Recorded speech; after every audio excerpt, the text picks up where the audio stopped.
everyone's at home screaming down the camera going, where's your P1? How the time has passed. 6 years of putting up with me, bro. Wow. You know, it's, all my hair's gone. Where's my hair? I don't know where my hair is. Okay, so this is the culmination of a lot of work. Is this your car? This is not my car. Ah. It's not my car, but it is a car that I helped build. So this, about a month ago, was nothing but a frame. It's a frame for a McLaren P1. So this is essentially the most accurate kit car that ever existed, because every single part is for a McLaren P1. This is a McLaren P1 that has never been to the McLaren factory. Wow. So this is one that me and some friends from Denver called the Car Council.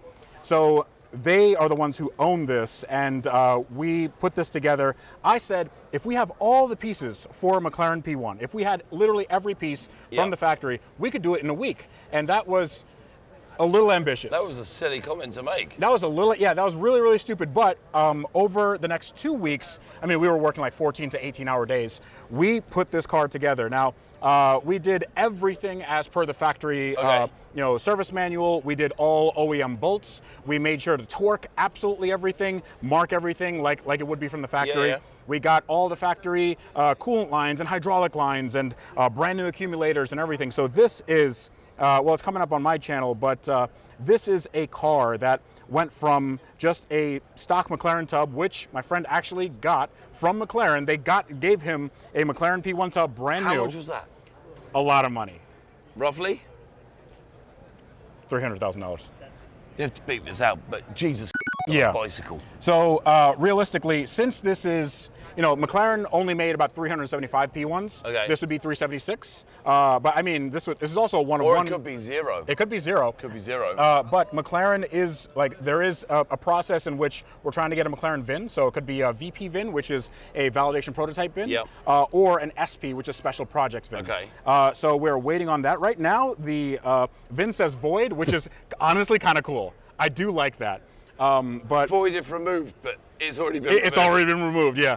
But what's really cool is that everybody in we had about a dozen people working on it at any given time, and they knocked it out of the park. So we got this entire body. It's painted in McLaren orange. It's also been PPF'd, and it's here at the Rag Company, because the Rag Company has been graciously hosting all my cars for the last 6 years now. You know what, their products are amazing. There's a link for them in the video below. They're also available in England as well. Yes. So I'll send a link for that, and the US company as well. Yeah. So let me tell you a little bit about this car. So this car is still a work in progress, but it only needs about 3 to 4 days of work to be complete. And we ran into a few issues, parts issues. Turns out there's a lot of parts to a McLaren P1. It's quite a few bits. Yes, yeah. So we ran into some cooling hose issues that are proprietary for this car. So we ordered those. Those are coming soon. But for now, it has a full interior.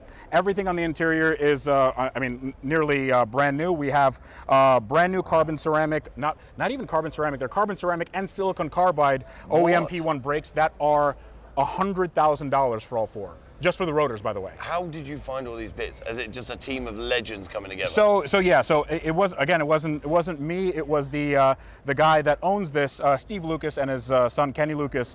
They did a lot of groundwork trying to find everything. And what I did is when we did this build, I did inventory for them. So I went over to Denver and I took a look at what big things they were missing, and then I donated a lot of my parts, the ones that I wasn't going to use, because I'm going no hybrid, and this is a complete OEM hybrid with the battery and everything. This also will have the Gen 2 battery, the Generation 2 battery that costs $200,000 from McLaren. So that's cool. Unlike Freddie's P1, this car has not been floating down the river in Florida. This car is a zero VIN car, a 0 mile car. But that car in your driveway, just like this one, could have hit a story, okay? I'm doing a car vertical check on my wife's car, and I'll tell you what, it's quite inciting. Number one, you can see this BMW M3 has had a mileage correction, which means you can see there is an inconsistency. On top of that, it also shows that the vehicle has been damaged. You can look through various photos and see how bad it is. That car in your driveway, if it's hiding the code, use the code on the screen right now to get a massive discount. Car vertical is one thing that I promise you need to do. that car, that investment, that normal car to your classic car could be hiding a history that you don't want to invest in. Do a car vertical check right now, and let's get Freddie talking a little bit more about the P1. All the stuff, it's kind of a bummer because all the stuff that we worked on is like back here. And in the P1, you can't see what's going on, but that isn't your engine cover, right? The one? That is, no, that's not. Oh, it's still signed up? Yes, that's not my engine cover. But what's really cool is that a lot of these parts are also from the owner of this car. He also has VP4, so Validation Prototype 4. Wow. And he has a prototype P1, and with that came a lot of parts. So there's prototype parts on this car, wow, like the suspension uprights. The engine is from VP4, but that's been gone over by Cannonball Garage. And then yeah, and then they did the entire bottom end. But we have like all new body work. All the lights are brand new. Like if you see any everything underneath this, we have new bolts, new fasteners, new hoses. I can't tell you how many hoses we got. You've got hoses. Yes. In one area code, it's right here. They're all in this car. But like just body panels, all the small stuff that you didn't think that would be necessary for a car like this. Like you'd think that this car is about lightness and all that. It's so over-engineered. It's so complicated. Like, I'm sorry, I'm rambling. I'm just really excited about this because this has a hydraulic suspension. Okay. A lot of McLarens have hydraulic suspension, right? Except for the P1 has essentially two versions of that hydraulic suspension. Not only are the shocks connected via hydraulics for the sway bars, because there's no actual physical sway bars. Oh, so it's basically the transition of the fluid from one side to the other. Correct. Okay. But on the P1 and the Senna and the Speedtail, they also have the rebound and dampening controlled by hydraulic fluid. So, and also the ride height. So basically, via computer, you can make the car go up, down, and like it can go into race mode and do everything. Nose lift, it does the whole car. It's the entire car, but also if you go into race mode, which the P1 has, press a button, this car comes down 3 inches, this comes up 12 inches, and it also does this. So it has active DRS, active aero. It has the drag, the DRS is drag reduction system. There we go. Look at that, he knows everything. So drag reduction system, and then you do have the hybrid battery pack. The hybrid battery lives right here, so we have that. It's going to do all the stuff that the hybrid P1 does. We're not going for any more power. This is going to be a bone stock P1, but hopefully one that is built a little bit better than McLaren did from the factory. Okay. What it means is you guys still do it good, but he's going to overstep the mark and make it a wow car, right? There's a lot. I mean, in the video, you can see how McLaren took some shortcuts. Didn't do the best job. Could have done a little bit better, you know? But so what's the future? So we're here at SEMA right now, and when Freddie's video comes out, this was thrown together by a bunch of like-minded legends in a very short amount of time. Yeah. And like you said, there was parts that we needed to get hold of. There was things that you don't really realize you need until you're at that point of being like, where's this go? What are we talking about timeline? By the time this video comes out, this will be done. Yeah. Wow. Yeah. So this is SEMA. We're recording this at the last day of SEMA. It's Friday. I am going back to Denver, which is where we built this car. Going back to Denver in probably a week's time. Right. Okay. And then we will see how to get everything, because we already have all the parts ordered. So once those come in, battery goes in, fuel tank goes in, and we start it up. We already got all the computers figured out. So the computers are firing and doing all the stuff that we need to do. If you put 12 volts to the car, the gauge cluster lights up, P1, everything, everything's good. So it's been a big passion project and also an expensive one, because this is probably around, I don't know, $500,000 more than you would buy one of these used. Really? Okay. But because of this, we have various, actually a 0-mile P1. The engine's brand new, the chassis is brand new, everything here is brand new, refurbished.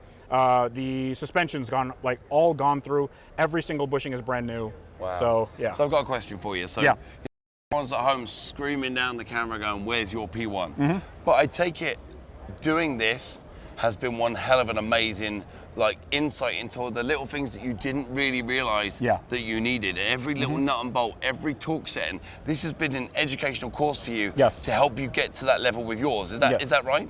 Yeah, so one thing that I learned about this is since I took my car apart like 2.5 years ago, I knew some things, but then I forgot some other things. With this, everything is very fresh in my mind. There's not one bolt on this car that I don't know where it goes. I don't know how this car is put together. There's nothing that scares me. And there's quite a bit that I learned that I could modify, that I could eliminate, that I could upgrade. And it's just something that now I'm really confident in building the world's fastest McLaren, world's fastest P1, and with one of one with Frank Stephenson. With Frank Stephenson, and one of one. It'll go 260, 270 miles an hour. So I think, based on this, this could walk so my P1 could run. Dude, you make my life. 6 years of being my friend. We've done everything. You've come to England with me. You've bought a very special car with me that no one knows about yet. But you've been a good friend of me. Absolutely. I believe in you every day. And please, just honestly, all the comments need to be how positive it is for him to move forward. I can't believe how far you've come and what you've done. Listen. I'm gonna do this. Everybody watching right now, just subscribe to this channel, even if you're just tangentially watching, because there are some really awesome things coming up on this channel. And I mean, just look at the back catalog. Sam's an awesome guy. He knows how to wrench. He's awesome on camera. He's really funny, like piss your pants laughing funny. So I think you can't go wrong. Hit that subscribe button, hit the like button, and I think we're gonna keep doing stuff like this. Can you stop being nice to me in about 6 minutes? In about 6 minutes, yeah. How long is that? All right, yeah. So I'll invoice you. It's fine. It's fine. That's fine. Ladies and gentlemen, thanks for watching. You stay remarkable. Hit the hype button. Give us a comment. You like it. You love it. You hate it. You want to take him for a tequila. We'll see you soon. See you. Bye bye.